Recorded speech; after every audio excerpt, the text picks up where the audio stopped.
வாழ்க வளமுடன்.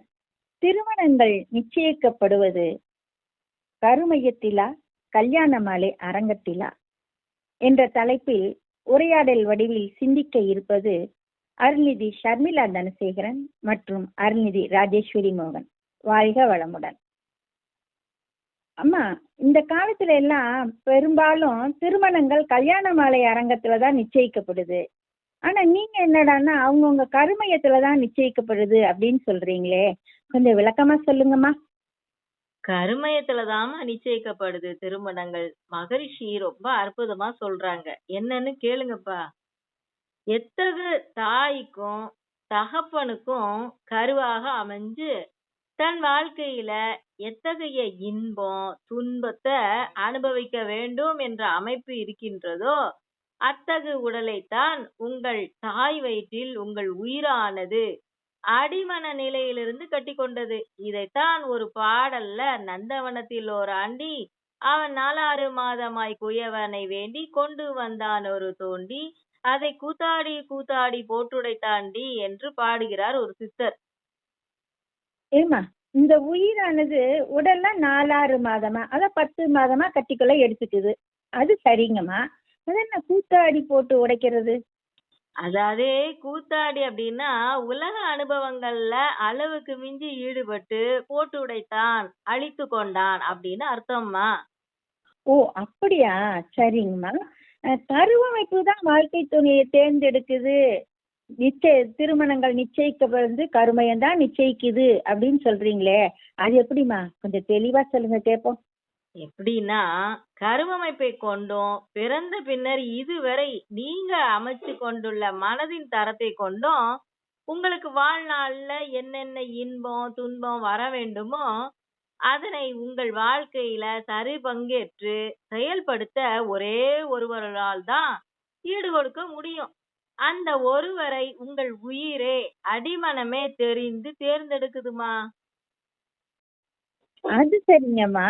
வாழ்க்கை துணையை கருமையம் தான் தேர்ந்தெடுக்குது. ஓகே, அது எப்படி செயலுக்கு வருது? கருமையம் திருமண காலத்தின் போது மாப்பிள்ளை இதுதான் இல்ல பெண் இவதான் அப்படின்னு சொல்லுமாமா? புரியலையே. அதாவதுமா, கருமைய எண்ணங்கள் எழுச்சி பெறுது. அது பல பேர் மனசுல பிரதிபலிக்குது. மத்தவங்க என்னவோ முயற்சி எடுப்பது போல சில நடவடிக்கைகள் நடக்குது. பின்னாடி உங்களுக்கு ஏற்ற அந்த ஒரே நபர் உங்கள் வாழ்க்கை துணைவராக வருகிறார் அப்படின்னு மகரிஷி சொல்றாங்க. அதனால வாழ்க்கை துணைவர் மீது குறைபட்டு கொள்ள தேவையில்லை. அவரிடம் உள்ள குற்றங்களுக்காக யார் மீதாவது குறைபட்டு கொள்ள வேண்டுமானால் அது உங்க மேலதான் அப்படிங்கிறாங்க சுவாமிஜி. ஓ, அப்ப கருமையம்தான் கணவன் மனைவி பந்தத்திற்கு மூல காரணமாமா? பூர்வ ஜென்ம பந்தம் அப்படின்னு அர்த்தம் சொல்றாங்களோ? அப்ப வேற வழியே இல்ல, நம்ம வாழ்க்கை துணையை நாம தான் தேர்ந்தெடுத்துக்கிறோம், அப்படித்தானம்மா? ஆமாம்மா. எனவே இந்த வாழ்க்கை தத்துவத்தை நீங்கள் தெரிந்து கொண்டு உங்கள் வாழ்க்கை துணைக்கு தகுந்த மதிப்பளித்து வாழ வேண்டும். அதை விட்டுட்டு கணவன் மனைவி ஒருத்தர் திட்டி கொண்டிருந்தால் அந்த சூழ்நிலையில வளரும் குழந்தைகளோட குணமும் ஊனமுற்று அவர்கள் வாழ்க்கையில பல குறைகள் தோன்றவும் ஏதுவாயிடுமா. அட, அப்படியாம்மா? மகரிஷி எவ்வளவு ஆழமா ஆராய்ச்சி செஞ்சு இப்படி ஒரு தத்துவத்தை நமக்கு கொடுத்திருக்காங்க பாருங்க. சூப்பர்மா. சரிம்மா, நமது எண்ணத்தின் மூலம் நல்ல வாழ்க்கை துணைய எப்படிமா தேர்ந்தெடுக்கிறது? அப்படி கேளுங்க. மகரிஷி என்ன சொல்றாங்கன்னா, நல்ல தோற்றமும் குணமும் உடைய வாழ்க்கை துணை வேண்டும் என்று தவத்தின் முடிவில் சங்கல்பம் செய்ய சொல்றாங்க. நான் கூட சங்கல்பம் செஞ்சுதானே எனக்கு நல்ல வாழ்க்கை துணை கிடைச்சதுன்னு நேத்து கூட உங்ககிட்ட சொன்னனே. ஆமாங்கம்மா, நல்லா நினைவு இருக்குங்கம்மா. எண்ணத்தின் சக்தியை பயன்படுத்தி நாம் விரும்பிய நபரை ஏன் கல்யாணம் செய்து கொள்ளக்கூடாது? எல்லா செயலுக்கும் எண்ணம் தான் அடிப்படை அப்படின்னு சொல்றீங்க ஏங்கம்மா? ஆமாமா, அதுல என்ன சந்தேகம்? எண்ணமே தான் எல்லாம். எண்ணத்திற்கு வலிமை அதிகமா இருக்குமா? இயற்கையாக நிகழும் நிகழ்ச்சிகளுக்கு தொடர்பாக இருக்கின்ற பிரபஞ்ச ஆற்றலையும் மீறி சில சமயம் எண்ணத்தின் ஆற்றல் செயல்படும் போது அது இயற்கை விதிக்கு மாறாக செயலாகி துன்பம் ஏற்பட்டு விடும்.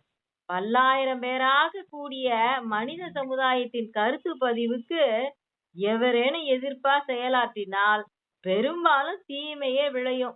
பொதுவாக ஒரு நன்மையை நாடி எண்ணத்திற்கு உறுதி ஏற்றுவதில் தவறில்லம்மா.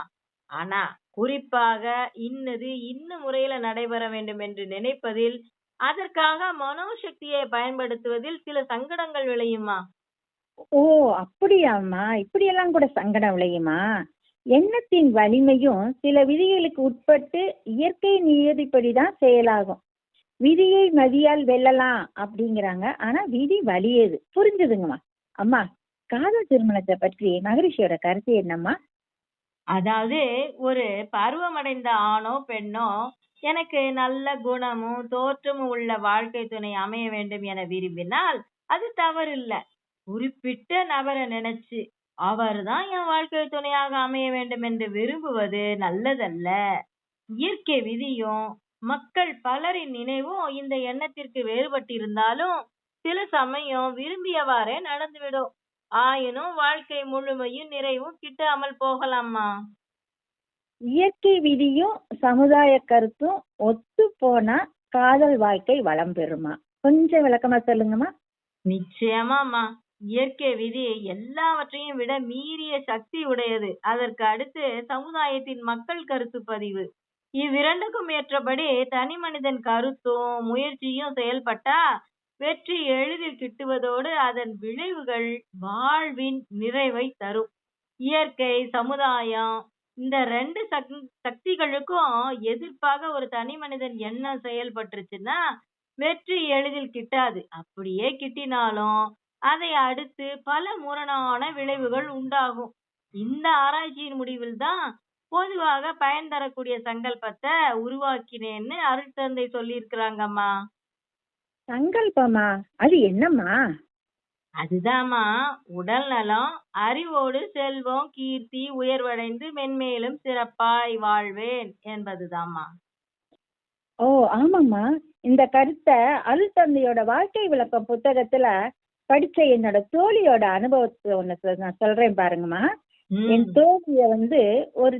தோழி ஒருத்திய ஒரு அன்பர் காதலிச்சிருக்காரு. ஆனா என் தோழிக்கு அதுல விருப்பமே இல்லம்மா. ஆனால் அந்த அன்பர் ரொம்ப பிடிவாதமா இருந்தாராம். உனக்கு விருப்பம் இல்லை ஏன் அப்படின்னு தோழியிடம் கேட்டேன். அதுக்கு தோழி சொன்ன பதில் என்ன தெரியுமாமா? என்ன சொல்லிருப்பா? எனக்கு உன்னை பிடிக்கலன்னு சொல்லிருப்பா. வேற என்ன? இல்லைங்கம்மா, என் தோழி அவன் மனம் புண்படும்படி பேசல. அவனை பார்த்து நான் நம்ம அருள் தந்தையின் வாழ்க்கை விளக்கம் புத்தகத்தை படிச்சேன். அதுல தெளிவா மகரிஷி சொல்றாங்க, நல்ல தோற்றமும் குணமும் உடைய வாழ்க்கை துணையை தான் நாம் தேர்ந்தெடுக்கணும். நாம விரும்பி இவர்தான் வேண்டும் அப்படின்னு தேர்ந்தெடுத்தால் அதனால பல சங்கடங்கள் விளையும் அப்படிங்கறத குறிப்பிட்டிருக்காரு.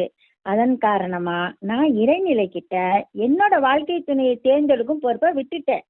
சுவாமி சொன்னது மாதிரி சங்கல்பம் செஞ்சேன் அப்படின்னு அந்த தோழி சொன்னாமா. அந்த நபர் இத ஒத்துக்கிட்டாராமா?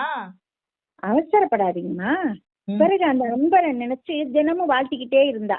ஒரு காலகட்டத்துல அந்த நண்பர் தோழியை விட்டு விலகியே சென்றுட்டாராம்.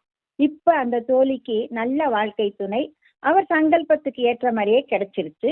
ரொம்பவும் மகிழ்ச்சியா இருக்காரு. நன்றா தொண்டு செய்யறாருமா. சரியா சொன்னீங்க. நல்ல அழகா அவங்க வாழ்க்கை அமைஞ்சிருச்சு. ஆனா இந்த தத்துவத்தை தெரியாம இருக்கிற இன்னைக்கு காலகட்ட இளைஞர்கள் சினிமாவை பார்த்து தப்பு தப்பா முடிவெடுக்கிறாங்க. தனக்கு ஏற்ற வாழ்க்கை துணை கிடைக்கலன்னா அவங்க யாருக்குமே கிடைக்க கூடாதுன்னு தவறான முடிவு எடுத்துடுறாங்க. தவறான நிலைக்கு செல்றாங்க. அதனால அருள் தந்தை சொன்னத எல்லாரும் தெளிவா கேட்டுக்கோங்க. அம்மா, உங்ககிட்ட பேசிக்கிட்டு இருந்ததுல முக்கியமான ஒரு வேலையை மறந்துட்டே. மிச்சத்தை நம்ம நாளைக்கு டிஸ்கஷன்ல வச்சுக்கலாம். வாழ்க வளமுடன்மா. ஓகேம்மா, ரொம்ப நன்றி. வாழ்க வளமுடன்மா. வாழ்க வளமுடன். ஸ்கை வேதாத்ரி அமுதம் சேனலை சப்ஸ்கிரைப் பண்ணாதவங்க சப்ஸ்கிரைப் பண்ணுங்க. பெல் பட்டனை டச் பண்ணுங்க. அப்போ தான் நாங்கள் போடுற எல்லா வீடியோஸும் உங்களுக்கு கிடைக்கும். நன்றி. வாழ்க வளமுடன்.